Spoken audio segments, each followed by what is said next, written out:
ये देखो भाई, लेजर कटिंग मशीन ये किस तरह काम करती है। ये देख सकते हो कितनी फास्ट और कितनी फिनिशिंग के साथ काट रही है मशीन पेपर को। ये लेजर कटिंग है। ये देखो भाई कितनी स्पीड से काट रही है और कितनी मतलब फिनिशिंग कितनी आ रही है इसके अंदर।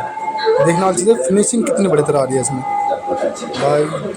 कितनी खतरनाक मशीन है ये, देख सकते हो आप। ये मस्त एकदम एकदम एक्यूरेसी में बना रही है नंबर जो राइटिंग कर रही है।